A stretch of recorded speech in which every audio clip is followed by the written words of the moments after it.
Math class 12th में आपका स्वागत है। अपन प्रश्नावली 3.2 का अध्ययन कर रहे हैं। किसी भी प्रकार की समस्या हो तो इन फोन नंबरों पर फोन करके और संपर्क करें। कोई भी समस्या हो फोन करके पूछ सकते हैं। इधर देखिए कि अपन अगला जो बिंदु है योज्य तत्समक। योज्य तत्समक क्या होता है कि अपन पहले भी छोटी क्लास में पढ़ा कि जैसे 5 योज्य का मतलब ये होता है किसी भी संख्या में ऐसी संख्या जोड़ो जिससे उस संख्या के मान पर कोई प्रभाव नहीं पड़े। ऐसे यहाँ पर जैसे 5 में योज्य तत्समक क्या होता है, शून्य होता है। 5 में 0 जोड़ेंगे तो संख्या के मान पर कोई प्रभाव नहीं पड़ता है। इसी प्रकार से अब यहाँ अपन पढ़ रहे हैं योज्य तत्समक किसका, आव्यूहों का। मैट्रिक्स के बारे में पढ़ रहे हैं। आव्यूह में आव्यूह ए बराबर ए आई जे, कोई अवयव वाला m गुणा n क्रम का कोई आव्यूह है ए का तत्समक आव्यूह उसी क्रम का, क्रम वही होना चाहिए, उसी क्रम का शून्य आव्यूह होगा। अपन शून्य आव्यूह के बारे में परिभाषा पहले पढ़ चुके। शून्य आव्यूह का मतलब उसके सभी अवयव क्या होते हैं, शून्य होते हैं। तो आप आव्यूह ए और शून्य आव्यूह दोनों को जोड़ेंगे तो ए ही प्राप्त होगा। इसका मतलब यह है कि शून्य आव्यूह को चाहे पहले जोड़े चाहे बाद में जोड़े तो आपको वही मान प्राप्त होता है ए। इसका मतलब यह होता है कि तत्समक अवयव क्या हो जाएगा, इसका शून्य आव्यूह होगा। किसी भी आव्यूह का तत्समक आव्यूह क्या कहलाता है, शून्य आव्यूह को तत्समक आव्यूह कहते हैं। यह आपकी इसकी परिभाषा है। ए आव्यूह की जगह आप कोई भी उदाहरण ले सकते हैं और आव्यूह शून्य की जगह भी आप कोई भी एग्जाम्पल 0 0 आव्यूह होना चाहिए और दोनों का क्रम भी क्या होना चाहिए, समान, क्योंकि जो योग का जो नियम है उसके अनुसार दोनों अवयव जो आव्यूह हैं उनका क्रम भी समान होना चाहिए, और एक शून्य आव्यूह और एक वैसा आव्यूह। तो आप जोड़ेंगे तो वही आव्यूह प्राप्त होगा। अगला है योज्य प्रतिलोम।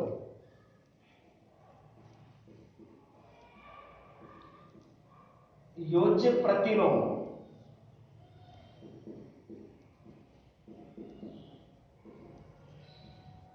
योज्य प्रतिलोम आव्यूह।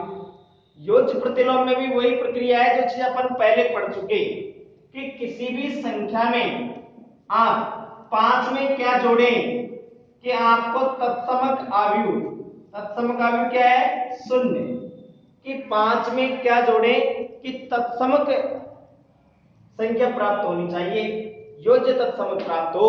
तो 5 में क्या जोड़ें, तो 5 में आप माइनस का 5 जोड़ देंगे तो आपको पता है क्या प्राप्त हो जाएगा, शून्य प्राप्त होगा। तो -5 + 5 का क्या कहलाता है, योज्य तत्समक कहलाता है प्रतिलोम। तो जो योज्य प्रतिलोम कहलाएगा -5 और -5 का योज्य प्रतिलोम होता है 5, कि जोड़ने पर आपको क्या प्राप्त होना चाहिए, योज्य तत्समक आ जाए। कि किसी भी, अब अपन अवयव की बात करें तो कोई भी आव्यूह है तो योज्य तत्समक में केवल चिन्ह का अंतर होता है। तो आव्यूह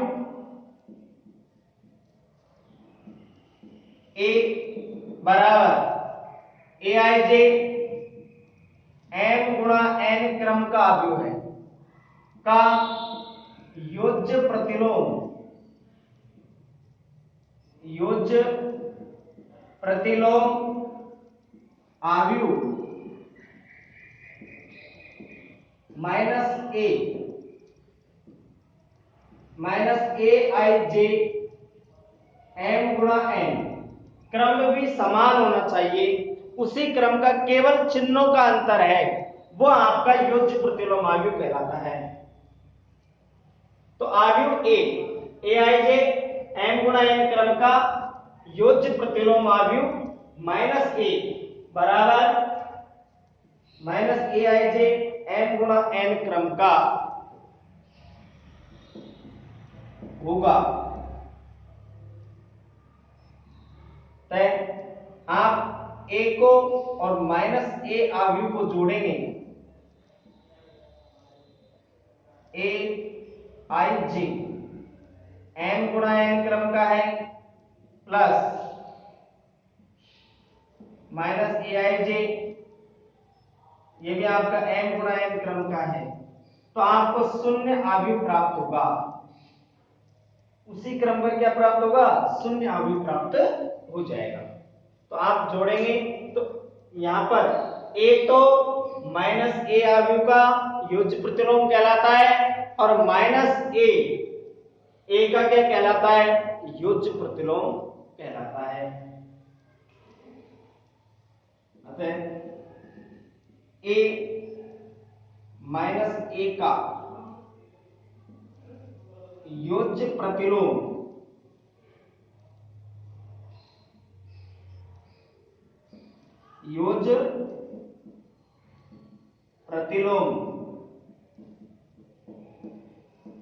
होता है और माइनस a का योज्य प्रतिलोम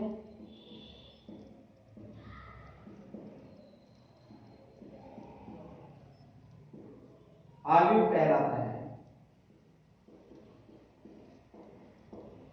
केवल चिन्हों का अंतर है। तो आपको पता है योज्य प्रतिलोम क्या है कि योज्य प्रतिलोम उसी की तरह है जैसे संख्याओं की तरह बात करें अपन ने 8वीं क्लास में पढ़ा होगा योज्य प्रतिलोम गुणाता प्रतिलोम छोटी क्लासों में। तो अवयव a कोष्टक में aij m गुणा n क्रम का योज्य प्रतिलोम, इसका इस अवयव का योज्य प्रतिलोम अवयव माइनस a होगा। चिन्ह परिवर्तन करते हैं वो उसका योज्य प्रतिलोम होता है। उनको योग करें तो योग क्या प्राप्त होना चाहिए? शून्य अवयव प्राप्त हो। तो यहाँ पर a तो माइनस a का योज्य प्रतिलोम कहलाता है और माइनस a का योज्य प्रतिलोम अवयव कहलाता है। देखिए निरसन नियम, सभी के बारे में जानकारी करना जरूरी है। अपन को ज्ञान होना चाहिए किस तरीके से कौन कौन से नियम हैं और अपन ने नियम पहले भी पढ़ चुके, सवाल हल भी करते हैं। उसी तरीके से है निरसन नियम।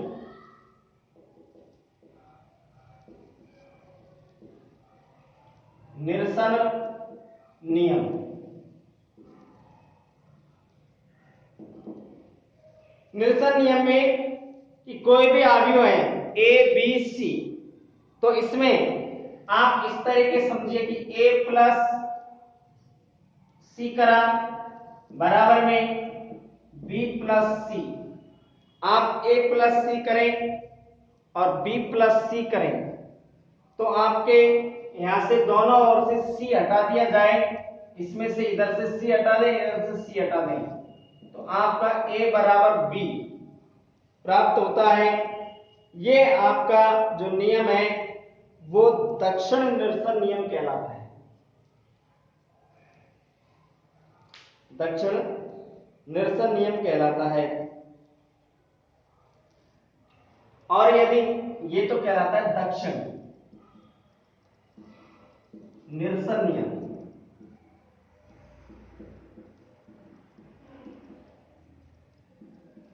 ये तो सिंपल सी बात है, आपको पता है कि सी से सी इधर से तो ये दक्षिण की साइड से घटाएंगे और बाएं तरफ से घटाएंगे तो वो कहलाता है वाम निरसन नियम। इस तरीके से हो a प्लस बी बराबर a प्लस सी, तो आपको पता है कि a से हटाएं तो यहां पर b बराबर c प्राप्त हो, ये कहलाता है वाम निरसन नियम।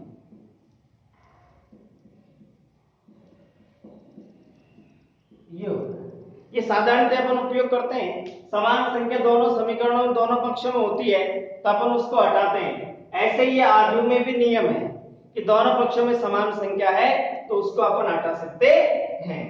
तो उसमें कि दक्षिण साइड की को हटाएंगे तो वो दक्षिण निरसन नियम हो जाएगा और वाम साइड बाईं साइड की अपन हटाएंगे तो वो वाम निरसन नियम कहलाता है। आगे देखिए कि गुणन के कुछ नियम है, ये अपन ने योज्य के पढ़े, इसी प्रकार से गुणन के भी नियम है। अवयव के गुणन के गुणधर्म, तो अवयव के गुणन के गुणधर्म है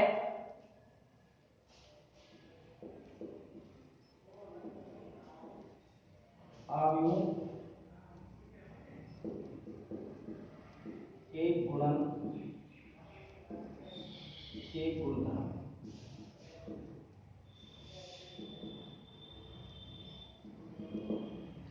अवयवों के गुणन के गुणधर्म, अवयवों को अपन गुणा करेंगे तो इसके भी गुणधर्म है, जैसे अपन ने पहले करा उसी प्रकार से इसमें भी। देखिए पहला नियम है आपका क्रम विनिमेयता।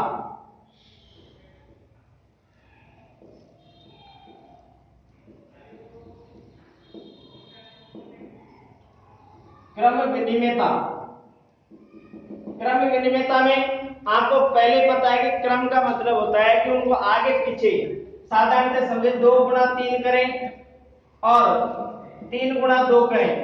यहां पर ये दोनों का जो आंसर आएगा वो 6 प्राप्त होता है। तो अपन साधारणतः पूर्णांक संख्याओं में, परिमेय संख्याओं में पहले अपन ने गुणा करा, संख्याओं को गुणा करा कि 2 गुणा 3 करें बराबर में 3 गुणा 6 करें, 3 गुणा 2 करें तो कितना प्राप्त होता है, 6 प्राप्त हो रहा है। ऐसी स्थिति में आपको यहाँ पर गुणन में नियम पालन हो रहा है क्रम विनिमेयता का, लेकिन आप अवयव को पढ़ रहे हैं, अवयव में क्रम विनिमेयता के नियम का पालन नहीं होता है। अवयव में 2 अवयव,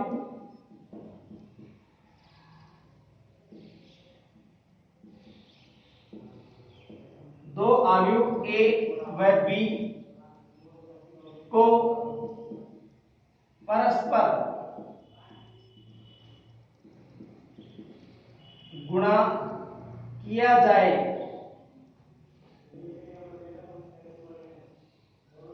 तो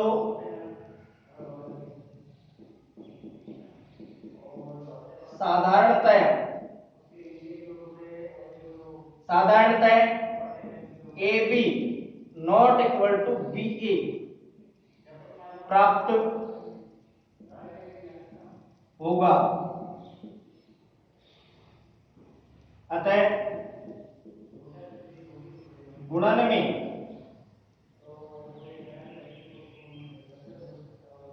अवयवों के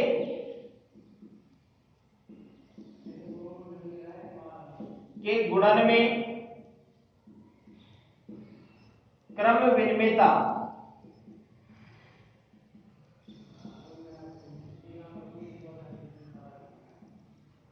का पालन नहीं होता है।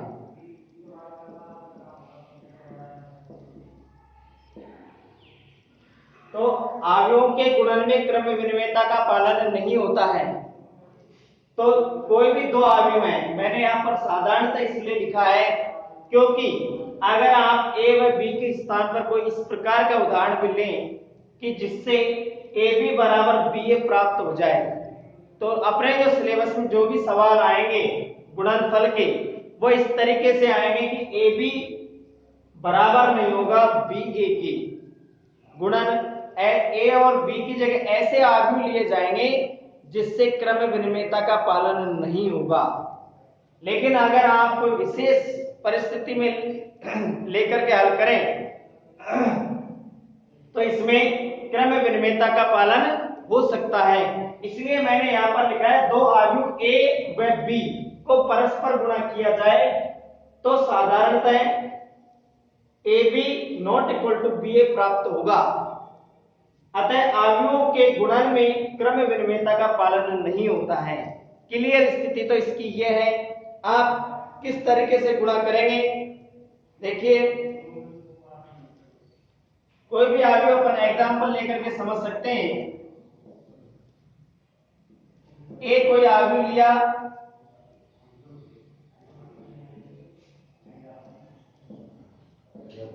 दो गुणा 2 क्रम का है और बी कोई अवयव लिया अपन ने, ये भी इसी क्रम का ले लिया 1 0 0 0, 2 गुणा 2 क्रम का है। इसमें गुणा संभव है क्योंकि यहां पर गुणा का नियम अपन ने पढ़ा पहले कि गुणन में कि अवयव ए के, जैसे ए भी करना है तो अवयव ए के स्तंभों की संख्या, ये स्तंभों की संख्या है 2 और अवयव बी की पंक्तियों की संख्या क्या होनी चाहिए, समान होनी चाहिए। ये अपन ने अवयवों के गुणन में नियम पढ़ा है, तो उसके अनुसार अपन गुणा करेंगे। तो a गुणा b करेंगे तो अवयव a 0 1 0 1 0, इसको गुणा करना है आपको b वाले अवयव से 1 0 0 0। आपको गुणा करना बताया था कि ये जो है इसका पंक्ति है, इस अवयव की पंक्ति इसके स्तंभ के साथ गुणा होगी, ये इसके साथ गुणा होगा। किस तरीके से होगा, देखिए कि एक किससे गुणा होगा, एक से, प्लस 0 किससे गुणा होगा, 0 से। ये क्रम होता है कि एक किससे गुणा होगा, एक से, ये 0 है तो इस 0 से गुणा होगा। फिर इसी तरीके से ये जो पंक्ति है इसी स्तंभ से गुणा होगी, तो 1 गुणा 0 प्लस 0 गुणा 0, ये इस तरीके से घूमेगा। ये इससे होगा, पहली पंक्ति पहले स्तंभ से गुणा होगी, फिर पहली पंक्ति इस दूसरे वाले स्तंभ के साथ गुणा होगी। तो दोनों स्थितियों में इधर से ये अवयव इसके साथ गुणा होगा और ये वाला अवयव इस अवयव के साथ गुणा होगा। ऐसे ही यहाँ एक तो किसके साथ, इस 0 के साथ, और ये 0 इस 0 के साथ गुणा होगी। अब देखिए इसी प्रकार से इसका नंबर है, अब इसको लेंगे, इससे गुणा होगा, तो 1 गुणा 1 प्लस 0 गुणा 0। इसी तरीके से ये इससे गुणा होगी, तो 0 को 1 से गुणा करेंगे, 1 गुणा 0 प्लस 0 गुणा 0। ठीक है, अब इसको हल करेंगे तो क्या प्राप्त होगा कि 1 को 1 से गुणा करेंगे 1 और 0 जोड़ेंगे, गुणा करके तो भी कितना आएगा, 1 प्राप्त होगा। यहाँ पर 0 को 1 से गुणा करेंगे 0, 0 को 0 से गुणा करेंगे 0, तो सारा मान कंप्लीट मान भी क्या आएगा, इसका 0 प्राप्त होगा। 0 को 0 से गुणा करेंगे 0 प्राप्त होगा, 1 को 1 से गुणा करेंगे 1 प्राप्त होगा, 0 को 1 से गुणा करेंगे 0, 0 को 0 से गुणा करेंगे 0 आ जाएगा, तो इनका मान 0 प्राप्त होगा। इस तरीके से यहां अपन ने a गुणा b किया है, a को किससे गुणा किया है, b से गुणा किया है। अब अपन इसको ba तो इधर की तरफ तो b वाला अवयव लेंगे 1 0 0 0, और इधर की तरफ लेंगे अवयव 1 1 1 0। अब इसको गुणा करें, ये वाला अवयव इससे गुणा होगा अवयव, तो देखिए ये इससे गुणा होगा, तो 1 गुणा 1 प्लस ये 0 है जो इसके साथ 1 के साथ गुणा होगा, योग जैसे अभी करा उसका ध्यान रखें, ये इसके साथ गुणा हो जाएगा, तो 1 तो 1 के साथ और 0 इस 1 के साथ, 1 गुणा 0। फिर इसके बाद में देखिए ये वाली जो पंक्ति है इस स्तंभ के साथ गुणा होगी, तो 1 गुणा 0 प्लस 0 गुणा 0। फिर देखिए ये वाले जो पंक्ति है वो इसके साथ गुणा होगी, तो 0 गुणा 0 प्लस 0 गुणा 1 प्लस 0 गुणा 1। ये वाली पंक्ति इसके साथ गुणा होगी, 0 गुणा 0 प्लस 0 गुणा 0। कहने का मतलब ये पंक्ति एक बार इसके साथ, फिर ये पंक्ति एक बार इसके साथ गुणा होगी, तो क्या है इसका आंसर, देखिए 1 को 1 से गुणा करेंगे 1 और 0 को 1 से गुणा करेंगे 0, तो 1 को 0 को जोड़ेंगे तो 1 आएगा। यहां पर ये तो है 0 आ जाएगा, 1 को 0 से गुणा करेंगे 0 प्लस 0 को 0 से गुणा करेंगे 0, तो टोटल मान इसमें क्या प्राप्त होगा, अपन को 0 प्राप्त होगा। फिर देखिए यहां 0 गुणा 1 करेंगे 0 प्राप्त होगा, एक गुणा 0 करेंगे तो भी आपको 0 ही प्राप्त होगा। 0 को 0 में जोड़ेंगे 0 आएगा। 0 को 0 से गुणा करेंगे 0, 0 को 0 से गुणा करेंगे 0, जोड़ेंगे तब भी क्या प्राप्त होगा? 0 प्राप्त होगा। तो आप यहाँ पर दोनों आयुओं को देखिए, एक तो इसको और एक इसको, दोनों समान है क्या? दोनों समान नहीं है। इसका मतलब ये होता है कि आयुओं के जो गुणनफल है उसमें क्रम विनिमेयता का पालन नहीं होता है। ये साधारणतः शब्द लिखने का मतलब ये है, कोई विशेष परिस्थितियों में ऐसा एग्जाम्पल अपन चयन कर ले तो उसमें हो सकता है, लेकिन आपके बुक के अंदर इस प्रकार का उदाहरण न प्रश्न नहीं मिलेगा। अतः A B not equal to B ए।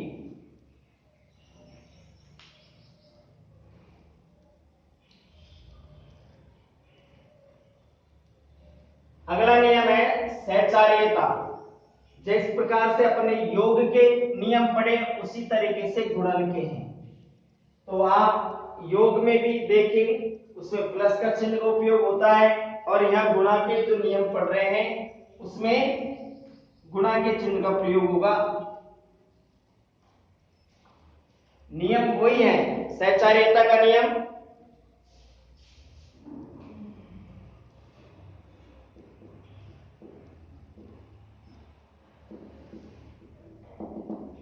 सहचार्यता, सहचार्यता के बारे में अपन ने योग की सहचार्यता पढ़ी।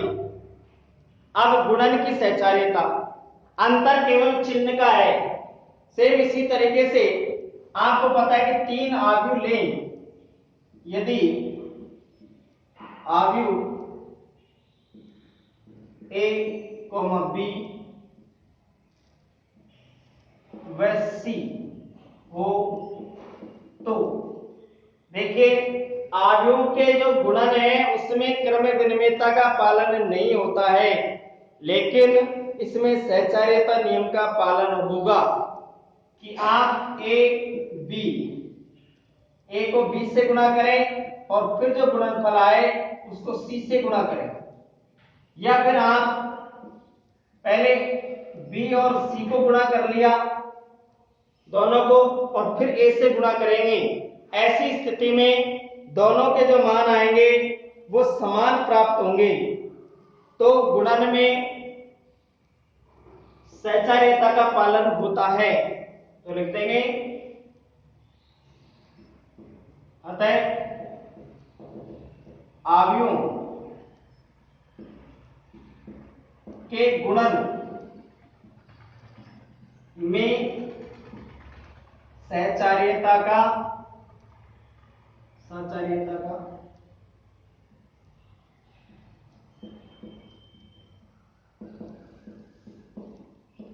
पालन होता है। तो ये ध्यान रखें, गुणन में सहचार्यता का पालन नहीं होता है, लेकिन गुणन में सहचार्यता का पालन होता है, लेकिन गुणन में क्रम विनिमेयता का पालन नहीं होता है। ये महत्वपूर्ण है, क्रम विनिमेयता। सहचार्यता में आप इनकी जगह कोई भी एग्जाम्पल, कोई भी आव्यूह मान करके और इस तरीके से गुणा करके और चेक कर सकते हैं। ठीक है, अपन यहाँ पर एग्जाम्पल लेंगे तो बहुत बड़ा हो जाएगा, इसलिए आप कोई भी संख्या लेकर के और आप सॉल्व कर सकते हैं। देखिए अगला है तत्समकता।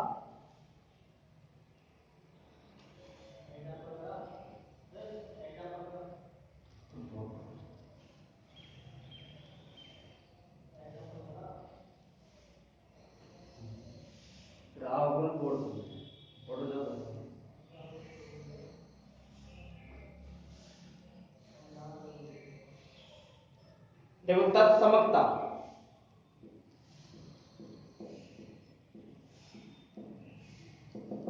तत्समकता उसी की तरह है जैसे तत्समक आव्यूह। अपन ने गुणन का तत्समकता पढ़ रहे हैं। गुणन की तत्समकता में आपने पहले भी पढ़ा होगा कि गुणन का तत्समक आव्यूह क्या होगा। जो साधारणतः संख्याओं में तत्समक का मतलब क्या है कि जैसे आप 5 को किससे गुणा करें कि 5 ही आए, तो 5 को किससे गुणा करें कि 5 ही प्राप्त हो, तो ऐसी संख्या क्या है 1। ऐसे मान लीजिए 10 है तो 10 को किससे गुणा किया जाए कि 10 ही आ जाए। तो ऐसी स्थिति अपन ने पहले पढ़ी है। आप अब पढ़ रहे हैं आव्यूहों के बारे में।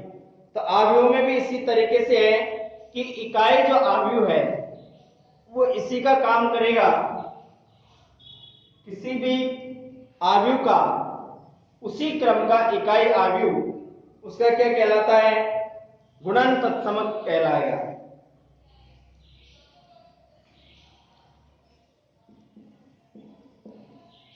किसी भी आव्यूह का गुणन तत्समक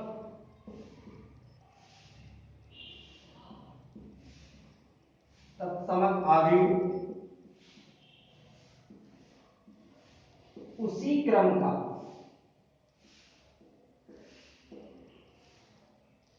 क्रम का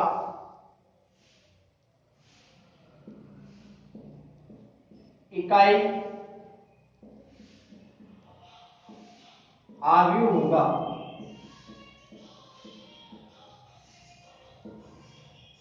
इकाई आव्यूह को किससे दर्शाते हैं? आई से। ए आई बराबर ए प्राप्त होगा और आई ए बराबर ए प्राप्त होगा।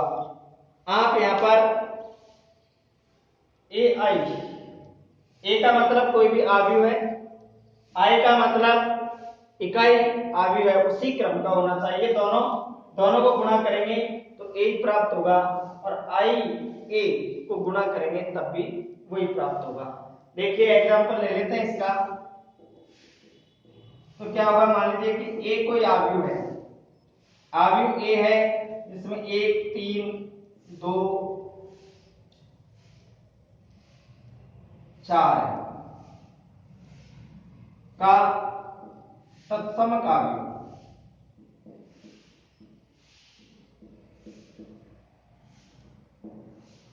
इकाई आव्यूह क्या मान लिया? उसी क्रम का। ये 2 गुणा 2 क्रम का है तो वो भी 2 गुणा 2 क्रम का मानेंगे इकाई आव्यूह। तो क्या है? 1 0 0 1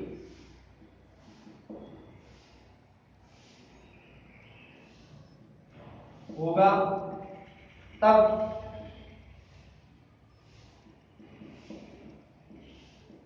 ये अपन ने एग्जांपल लिया कि एक इकाई आव्यूह ये है, इसका तत्समक आव्यूह ये किस तरीके से होगा? ये तत्समक आव्यूह है, इसका होगा कैसे कि अपन गुणा करके देखेंगे तो आपको वही आव्यूह प्राप्त होगा, कोई अंतर प्राप्त नहीं होगा।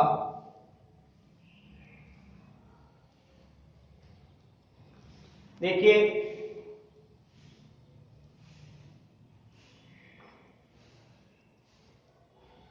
गुणा करेंगे तो आव्यूह ए गुणा आई बराबर आव्यूह ए ले लिया 1 3 2 4।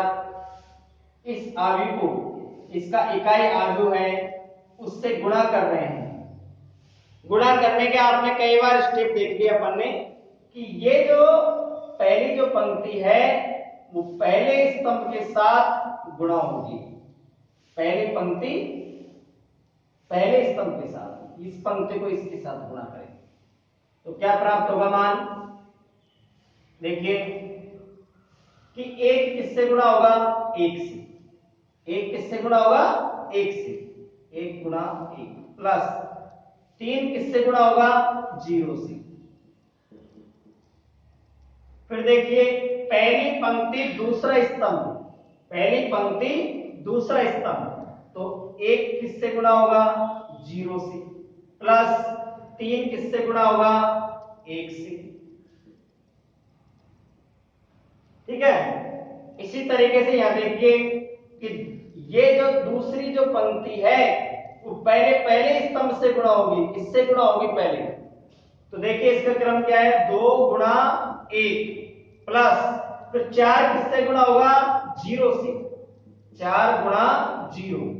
इसी तरीके से फिर ये इससे गुणा होगा तो 2 किससे गुणा होगा? 0 से और 1 किससे गुणा होगा? 4 से। ठीक है। अब इसको देखें, मान प्राप्त करें। आपको पता है 1 को 1 से गुणा करेंगे तो 1 ही आएगा, 3 को 0 से गुणा करेंगे 0 आएगा, और 0 में 1 जोड़ेंगे तो 1 ही प्राप्त होगा। फिर देखिए 0 को 1 से गुणा करेंगे 0, 3 को 1 से गुणा करेंगे 3 को और 0 को जोड़ोगे तो कितने आएंगे? 3 प्राप्त होंगे। कैलकुलेशन आप कर सकते हैं, कोई बड़ी कैलकुलेशन नहीं है। 2 गुणा 1 करेंगे 2, 4 गुणा 0 करेंगे तो 0, तो 2 एकम 2। यहां पर 4 को 1 से गुणा करेंगे 4, 2 को 0 से गुणा करेंगे 0, फिर इनको जोड़ेंगे तो क्या आएगा? 4 ही प्राप्त होगा। तो ये आपका आव्यूह ए प्राप्त हो गया। तो जो आव्यूह अपन ने इकाई आव्यूह से गुणा किया और आव्यूह के मान में कोई परिवर्तन प्राप्त नहीं हुआ, इसका मतलब ये इकाई आव्यूह क्या कहलाता है? तत्समक आव्यूह कहलाता है, गुणात्मक तत्समक आव्यूह कहलाता है। इस तरीके से गुणन के नियम।